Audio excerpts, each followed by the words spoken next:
Como iremos sobreviver? Seremos ameaçados por robôs. Seremos ameaçados por asteroides. Até pela nanotecnologia enlouquecida. A tecnologia está avançando em todas as direções, acelerando cada vez mais a cada segundo que passa. Prepare-se. O futuro está mais perto do que pensa. O mundo do futuro. Perigos do futuro. Estamos criando como nunca. Avanços em eletrônica, computação e robótica atingem novos níveis todos os dias. Mas será que nossas próprias criações nos colocarão em perigo? Um dos maiores riscos que a humanidade terá que enfrentar é a invenção de máquinas superinteligentes. Inteligência das máquinas que supera os humanos em inteligência geral. Nick Bostrom é o diretor do Instituto do Futuro da Humanidade da Universidade de Oxford. E ele está falando de um ataque frontal dos robôs. Mas não vai ser como se vê nos filmes. Muitas pessoas vão ter uma imagem de robôs exterminadores brandindo metralhadoras, mas a única coisa de que podemos ter certeza é que o perigo verdadeiro não se parece em nada com isso. Em vez disso, podemos lutar contra máquinas superinteligentes que decidem que não precisam mais dos seres humanos para existir. É engraçado hoje, mas pode te devorar amanhã. A inteligência das máquinas já ultrapassou a inteligência humana em áreas como a matemática, velocidade de processamento e memória. É difícil imaginar o que uma máquina poderia fazer se superar a nossa inteligência de todas as maneiras. A inteligência é a força mais poderosa do universo. Se pensarmos no motivo por que os seres humanos têm uma posição dominante aqui no planeta Terra, não é porque temos músculos mais fortes ou garras mais afiadas. É tudo por causa dos nossos cérebros e a cultura e a tecnologia que o nosso poder cerebral nos permitiu desenvolver. Se as máquinas superarem a inteligência humana, será que elas tomarão o controle de nossa infraestrutura e de nossas vidas?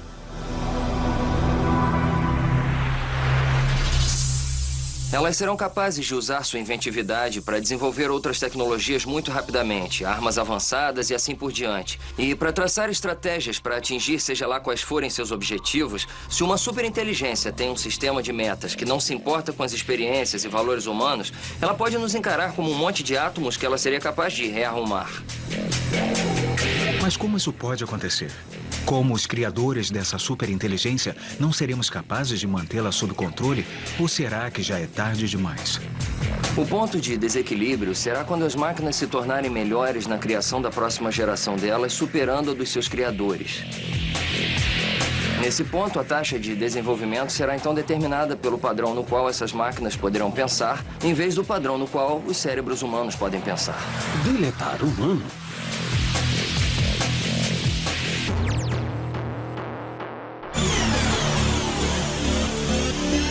Rod Lipson, da Universidade de Cornell, já está construindo robôs que estão começando a pensar por si mesmos. Estivemos trabalhando em uma área chamada de robótica evolucionária, em que estamos tentando usar ideias inspiradas pela evolução biológica para evoluir corpos e cérebros de robôs em vez de projetá-los exclusivamente. Como este robô que está ensinando a si mesmo a andar. Um projeto que é conhecido como o Robô Estrela do Mar é um robô que pode aprender e criar um modelo de si mesmo. Ele pode manipular seus braços e pernas e criar uma imagem de si mesmo. Enquanto essa imagem de si mesmo permite que o Estrela do Mar aprenda a caminhar, como ele ensina a si mesmo é diferente daquilo que seus criadores humanos esperavam. Em vez de um caminhar de passos mais eretos, o Estrela do Mar desenvolveu seu próprio andar excêntrico. Este robô já está evoluindo de uma maneira inesperada.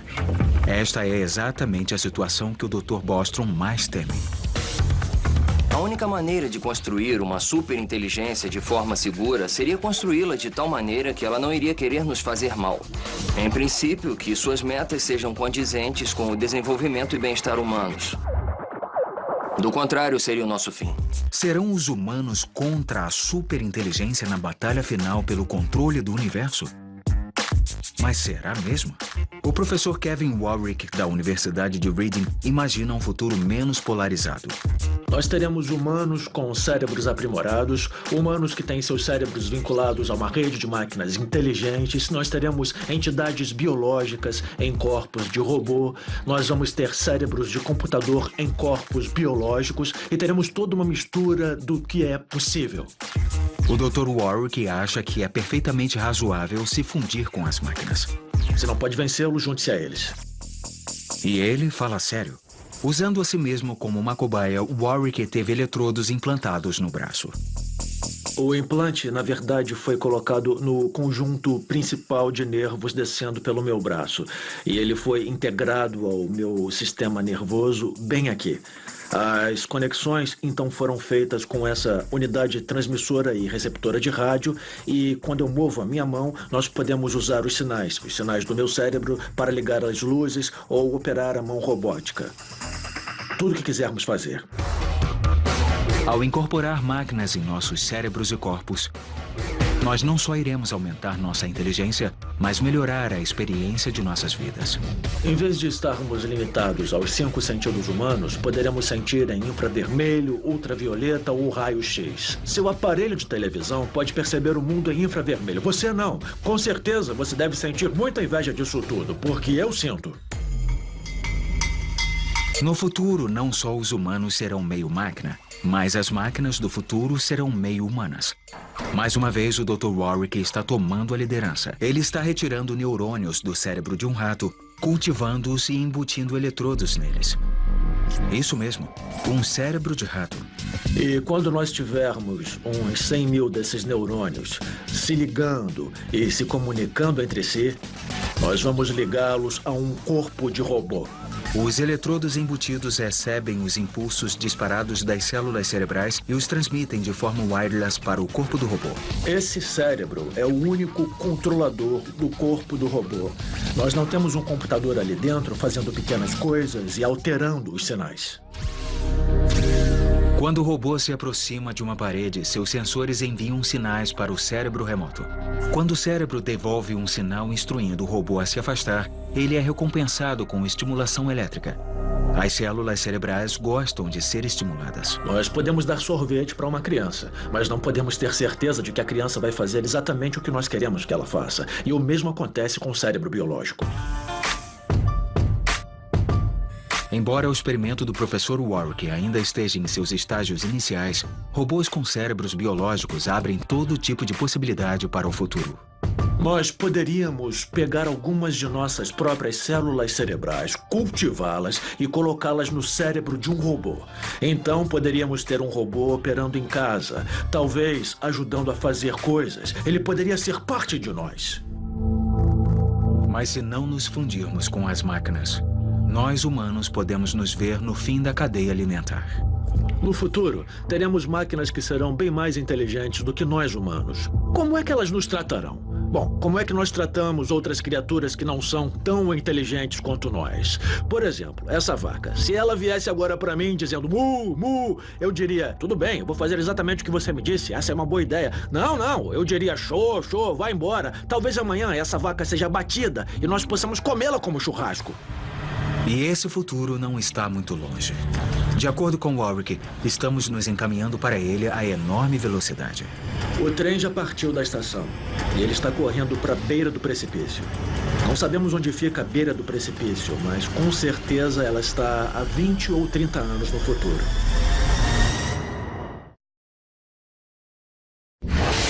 Ameaças futuras para nossa existência podem não ser de nossa própria criação. Considere o que aconteceu com a última espécie que dominou a Terra. Um asteroide atingiu a Terra. Matou tudo em milhares de quilômetros do impacto inicial. Mas nas horas seguintes, a atmosfera da Terra aqueceu para centenas de graus, o que incendiou tudo na Terra. O que sobreviveu àquela tempestade de fogo morreu de fome. Um dia ruim. Ed Lu está descrevendo a devastação de um asteroide gigante atingindo a Terra. Se você acha que isso aconteceu apenas durante o passado distante, está enganado. A última vez que a Terra foi atingida foi há 100 anos. Um asteroide relativamente pequeno, com apenas 45 metros de largura, atingiu Tunguska, na Sibéria, e explodiu com a força de 400 ou 500 vezes a bomba que foi jogada em Hiroshima. Uns 2.000 quilômetros quadrados, aproximadamente a área da Baía de São Francisco, foi totalmente arrasada. Quer dizer, cada árvore que havia de pé foi derrubada ou queimada. Não há motivo por que isso não possa acontecer de novo. A chance de um asteroide como o Tunguska atingir a Terra no próximo século é de 10%. Não é tão pequena. Se ele atingir a água, o que é provável, já que 70% da Terra é coberto por água, um asteroide de uns 200 metros de largura poderia provocar um tsunami de proporções épicas. Considerando a escala dessa ameaça, Lu diz que não podemos nos dar ao luxo de ser passivos nem precisamos ser. Os asteroides são o único desastre natural que podemos de fato prevenir. Estamos fazendo a primeiríssima parte agora, que é procurar por eles. A parte mais importante sobre defletir asteroides é descobri-los, descobri-los e descobri-los. Mas nem todos os perigos estão distantes. A cada ano, os furacões chegam pontualmente, deixando morte e destruição em seu rastro. O número de furacões de categoria 4 e 5 dobrou nas últimas 3 décadas. No futuro, o pesadelo do Katrina pode se tornar rotineiro. Alguns cientistas acreditam que os furacões não só estão se tornando mais frequentes, como estão mais poderosos e duram mais. No futuro, seremos capazes de modificar furacões. O Dr. Ross Hoffman, da Pesquisas Ambientais Atmosféricas, acredita que seremos capazes de enfrentar a fúria da natureza de frente. Nossa meta principal tem sido como fazer alterações no furacão para que ele mude de trajetória ou reduza sua intensidade. Os furacões são sistemas enormes e complicados, notoriamente difíceis de prever, com muitas variáveis contribuindo para seu trajeto e ferocidade. Os ventos, a temperatura, a pressão... A atmosfera, na verdade, é governada pelo caos. Mas a mesma complexidade que os torna imprevisíveis também contém a promessa de uma solução. Ao ajustar uma das muitas variáveis que contribuem para os furacões, talvez consigamos influenciá-los. Nos modelos de computador, quando tentamos modificar os furacões, alterações pequenas resultam em mudanças bem grandes mais adiante no tempo. Uma dessas variáveis é a temperatura. Descobrimos que mudanças da ordem de 1 grau ou mais são suficientes para causar grandes impactos no caminho ou intensidade futuras de um furacão. E se satélites em órbita em volta da Terra pudessem canalizar a energia do Sol em um feixe e dirigi-lo para onde um furacão está se formando? Ou tubos gigantes poderiam ser lançados no oceano na frente da trajetória do furacão. O movimento natural de sobe e desce das ondas faria com que a água fria de baixo subisse nos tubos e se espalhasse na superfície. Sabemos que quando furacões passam sobre águas mais quentes, ganham força. E quando passam sobre água mais fria, perdem força. Até os rastros de vapor, as nuvens finas de água condensada criadas por aeronaves, podem ser usadas para aquecer ou esfriar a atmosfera. Mas fazer qualquer uma dessas mudanças ainda apresenta um risco. Não temos certeza de qual será o resultado final. Se tivermos sucesso em alterar o curso de um furacão para impedir, digamos, que ele atinja Miami, fazendo-o se encaminhar para o mar em vez disso, então talvez nos preocupemos se vai então atingir as Bermudas. Enquanto a Terra pode nos ameaçar com as forças da natureza, o volume inteiro de nossa população está criando exigências impossíveis sobre nossos recursos. Em 30 ou 40 anos, teremos 9 bilhões neste planeta. Dean Cain é mais conhecido por criar o Segway, projetado para ajudar os pedestres a se deslocarem rapidamente numa cidade. Agora, o inventor lendário se dedica a um dos maiores perigos afetando a humanidade, a escassez de água potável. Atualmente, mais de 1 bilhão de pessoas passa por uma crise todos os dias tentando achar água potável para beber. 2 milhões de pessoas morrem a cada ano por causa da falta de água potável. A maioria de crianças abaixo da idade de 5 anos. As causas: parasitas mortais, despejos químicos e simplesmente sede. À medida que a população mundial continua a crescer, o problema só vai piorar. Não apenas nos países em desenvolvimento, mas em todo lugar. Vamos todos ter que lidar com o fato de que a água não é de graça, não é infinita em sua disponibilidade. Em 30 anos, 1 litro de água potável vai custar mais do que 1 litro de petróleo. Na verdade, apenas 3% de toda a água na Terra é água potável. Daí, no futuro, será a água, não o petróleo, que vai arrastar nações para a guerra, a não ser que alguém seja inteligente o bastante para transformar algo poluído em algo puro. Nossa meta era criar uma pequena máquina portátil que poderia ser colocada em qualquer lugar. E no ponto de uso, criar água potável, limpa e confiável de qualquer fonte. Existem soluções para purificar quase qualquer tipo de água contaminada. O problema para o mundo em desenvolvimento é que, para poder aplicar uma solução específica, teríamos que saber qual o problema específico que a água tem e teríamos que ter certeza de que esse problema específico não vai mudar. O Slingshot não apenas fornece uma solução para qualquer problema de contaminação, como faz isso em um sistema portátil único. Isso é possível porque Cayman reduziu as exigências de energia do processo de destilação. O segredo do Slingshot é que ele usa um loop fechado de energia.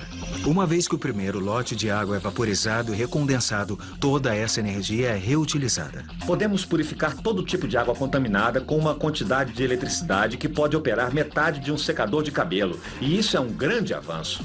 O Slingshot será capaz de produzir 946 litros de água limpa por dia, o suficiente para 100 pessoas, e ele não será caro.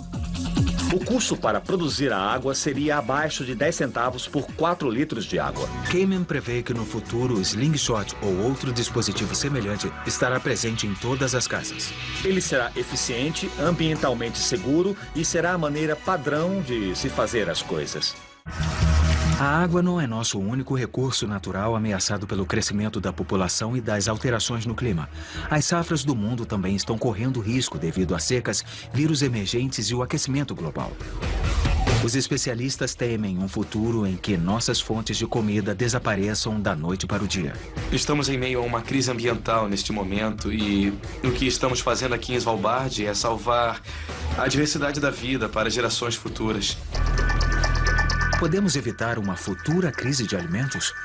A resposta encontra-se a 966 quilômetros do Polo Norte, na Noruega, dentro de uma estrutura de concreto que desce 120 metros para dentro de uma montanha congelada. Existem 4 conjuntos de portas de aço. É preciso uma certa combinação de códigos e chaves para poder entrar.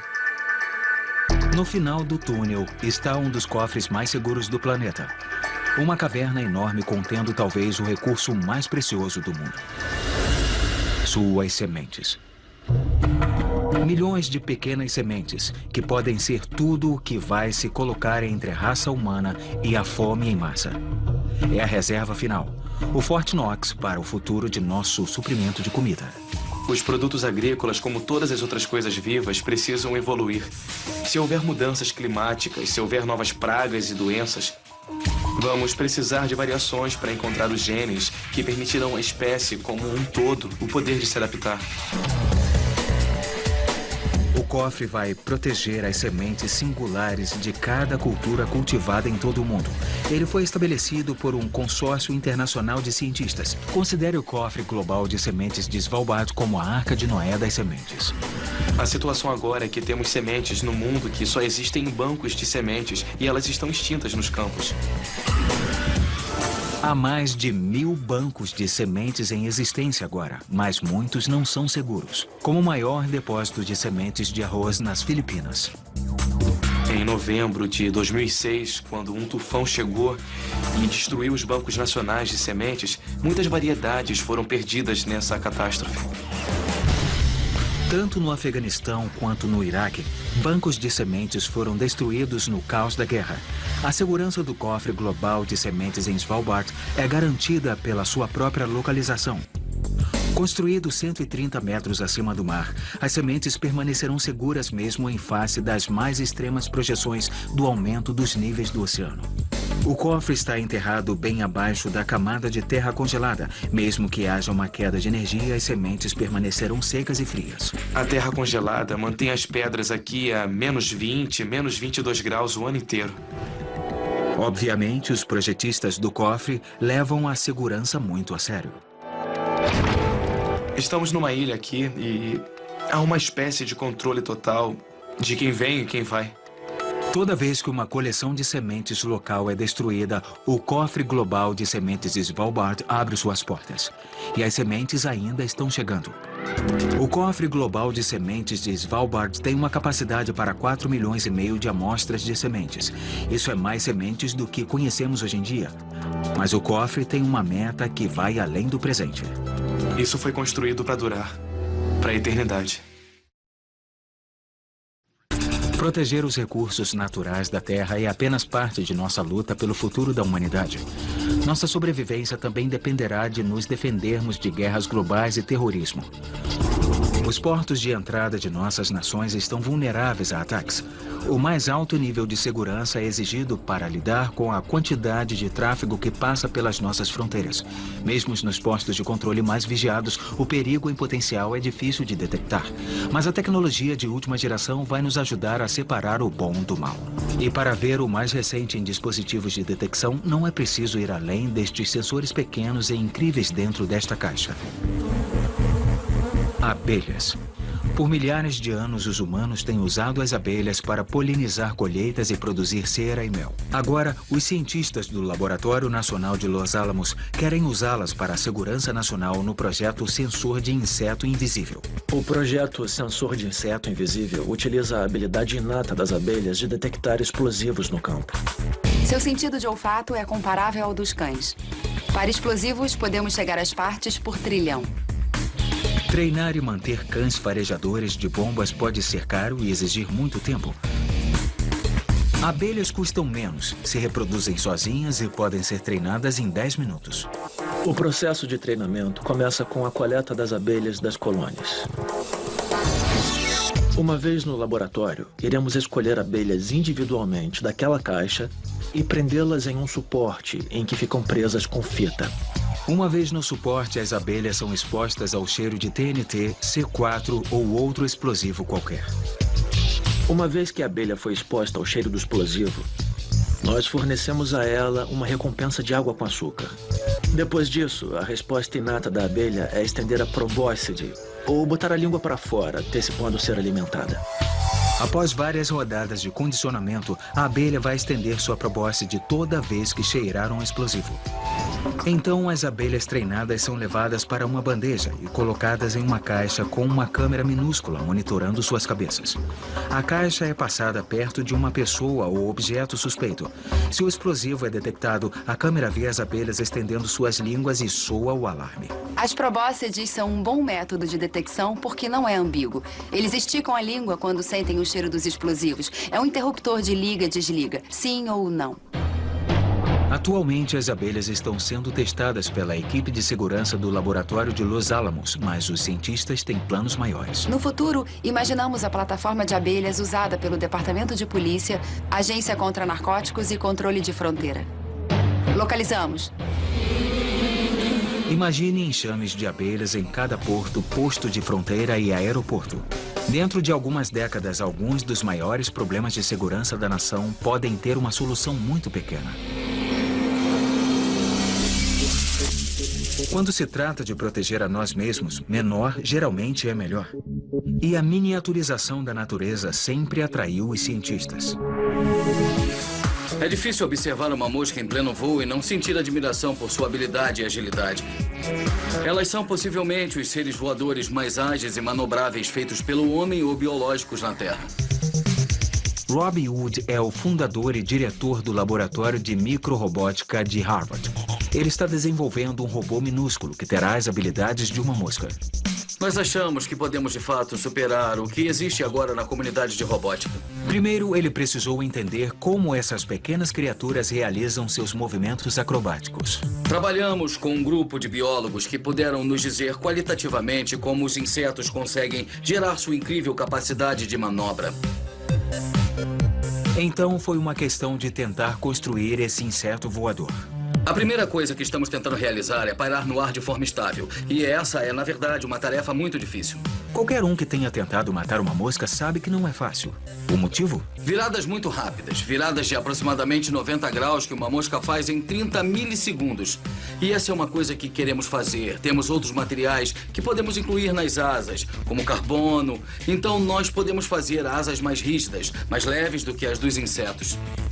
Existem razões práticas para construir uma mosca miniaturizada. Ao torná-los menores, nós os tornamos potencialmente mais baratos, podendo ser produzidos em massa. Eu imagino que haveria enxames desses dispositivos, talvez milhares desses dispositivos operando juntos. Rápidos, baratos e trabalhando em grupos, esses pequenos robôs poderiam substituir as grandes máquinas que custaram milhões de dólares. Equipados com sensores, eles poderiam fazer muitas coisas, de explorar ambientes perigosos a procurar por sobreviventes nos escombros de um prédio que caiu.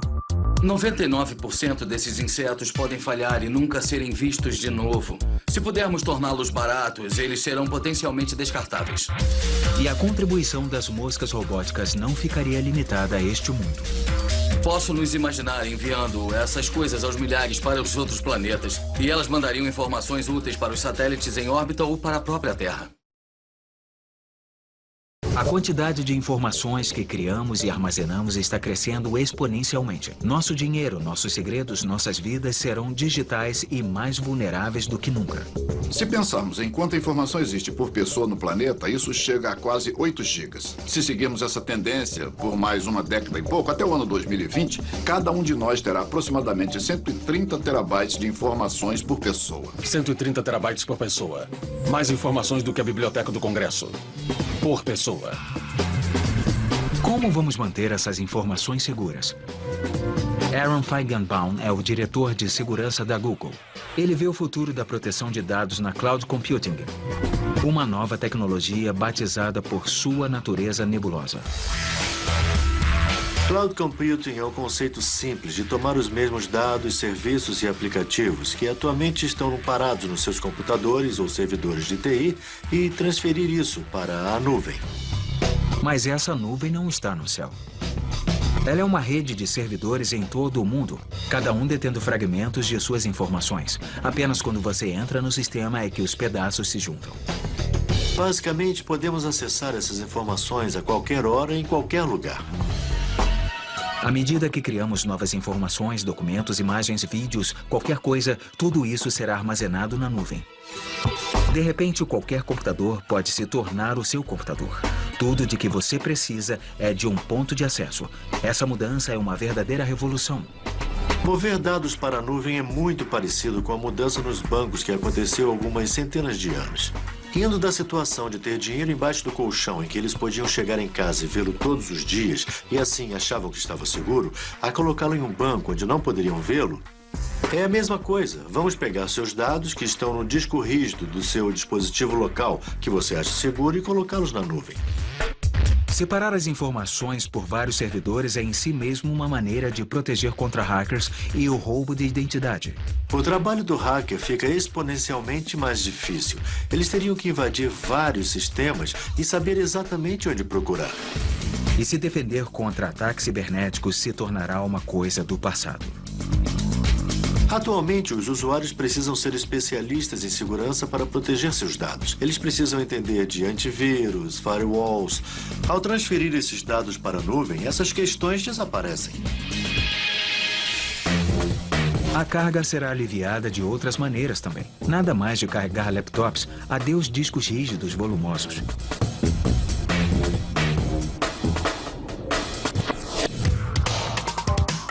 Os nossos céus já estão lotados de informações. Os satélites atendem a muitas de nossas necessidades básicas, como caixas eletrônicos, celulares e a televisão. Se algo acontecer com eles, nossas vidas seriam paralisadas. Praticamente todos os países usam satélites. Mesmo que não sejam donos de um, fazem uso de serviços de satélites em toda a parte do globo. Laura Grego é uma astrofísica do Sindicato de Cientistas Preocupados. Ela acredita que os satélites estão se tornando tão essenciais para nosso mundo que eles estarão no centro de conflitos futuros. Os satélites são muito vulneráveis porque não são blindados e são fáceis de ver do chão. Então, essas duas coisas se combinam para torná-los algo que pode gerar um conflito. Uma maneira de um inimigo destruir satélites seria derrubá-los do céu. A China testou uma arma dessas contra um de seus satélites e os Estados Unidos abateram um de seus satélites também. Poderíamos ver interceptadores de defesa de mísseis baseados no espaço usado como armas anti-satélite.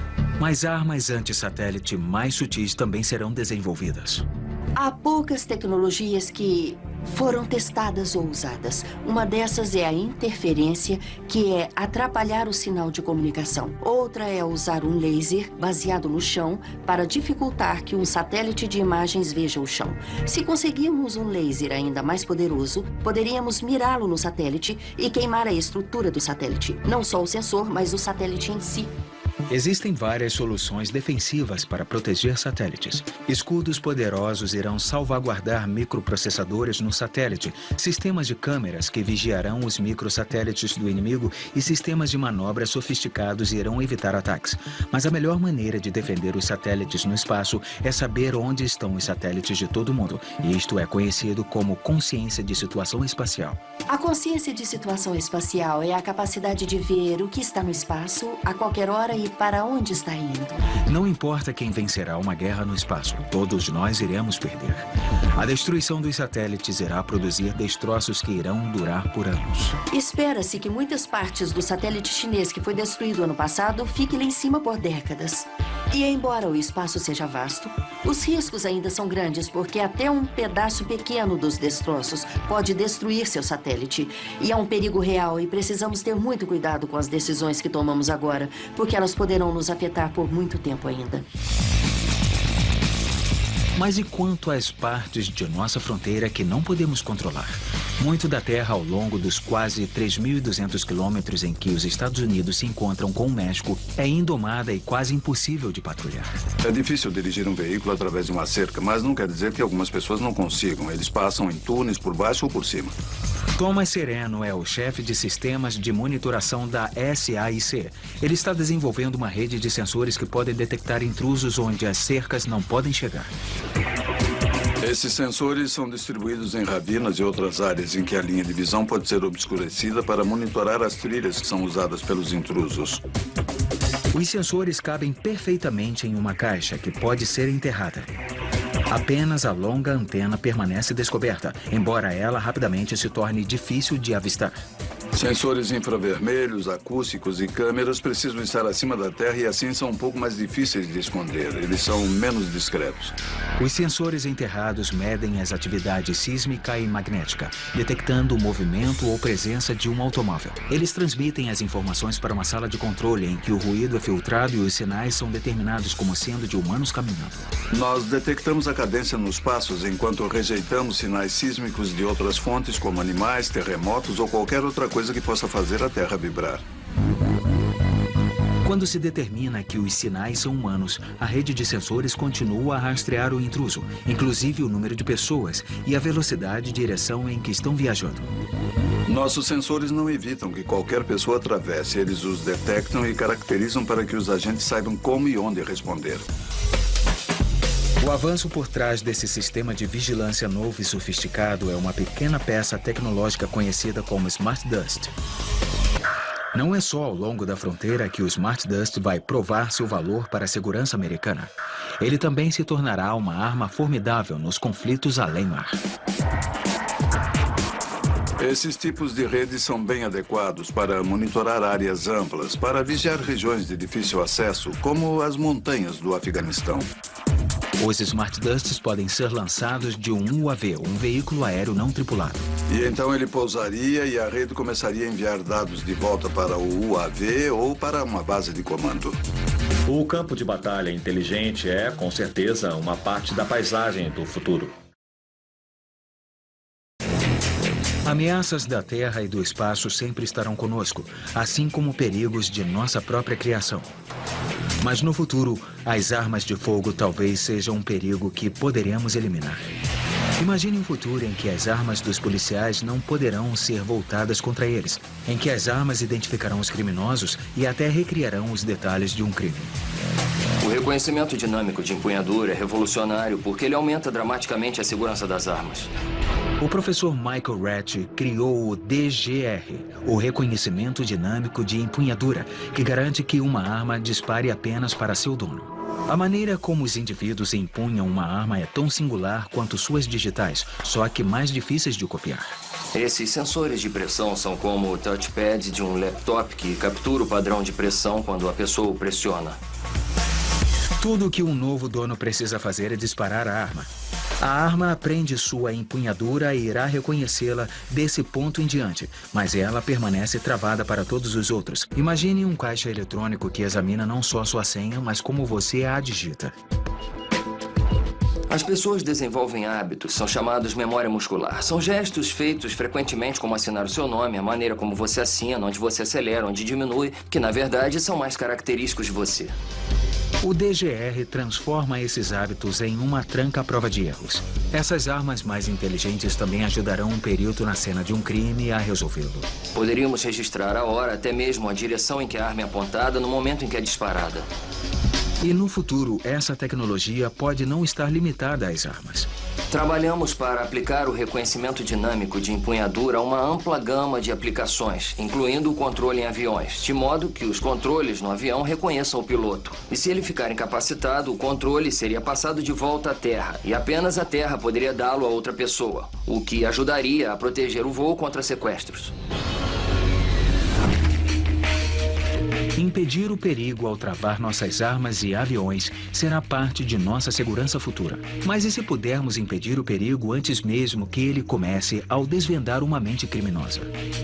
O Dr. Lawrence Farrell inventou uma técnica de interrogatório inovadora chamada de Brain Fingerprinting. Todos os criminosos e terroristas têm uma coisa em comum. Eles sabem em suas mentes o que fizeram. Com o Brain Fingerprint, não há realmente onde se esconder. Se alguém sabe os detalhes de um crime ou ato terrorista, ou mesmo o planejamento de um ato terrorista, podemos descobrir isso, medindo suas ondas cerebrais.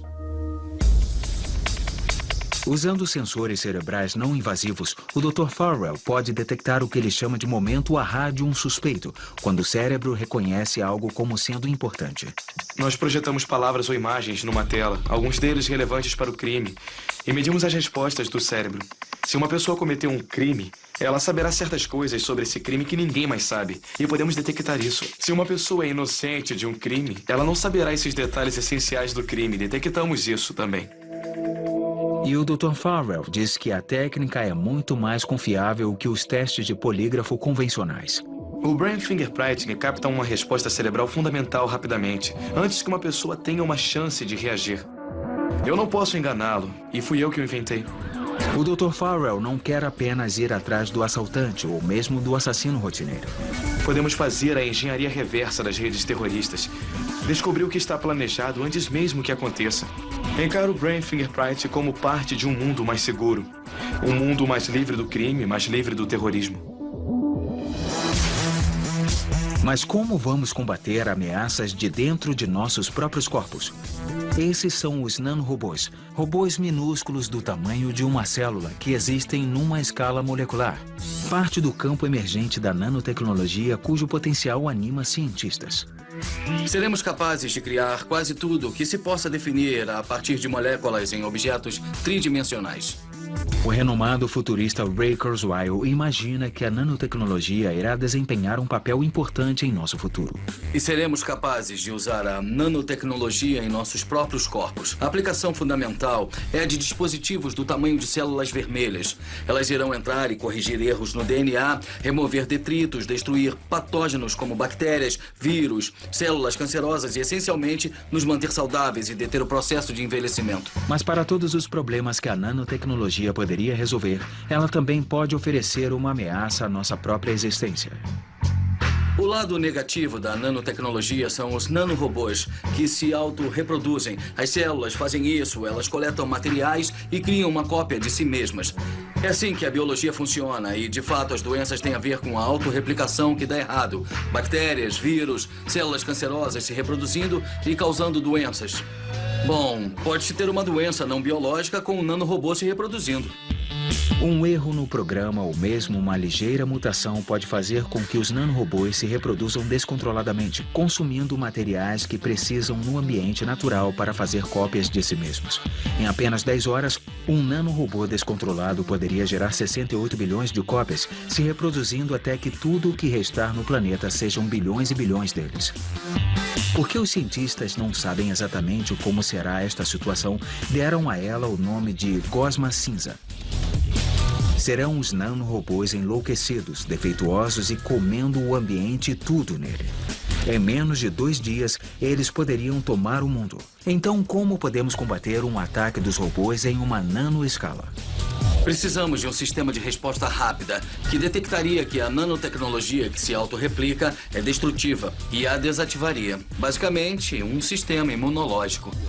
Usar defesas biológicas faz sentido à medida que a tecnologia começa a se parecer cada vez mais com o mundo natural. Mas vamos um passo de cada vez. E a cada nova tecnologia que surge, podemos identificar quais são os seus lados negativos e estabelecer as diretrizes éticas corretas. Essas novas tecnologias, por ser mais poderosas, serão muito mais destrutivas nas mãos erradas. Manter o poder da tecnologia do nosso lado será a chave para um futuro seguro. Gosma cinza, ataques de robôs, pedras espaciais gigantes e super tempestades. Haverá perigos que nem podemos ainda imaginar. Mas armados com um arsenal de ferramentas novas e sofisticadas, nosso mundo irá florescer como nunca antes em uma era de paz e segurança sem precedentes.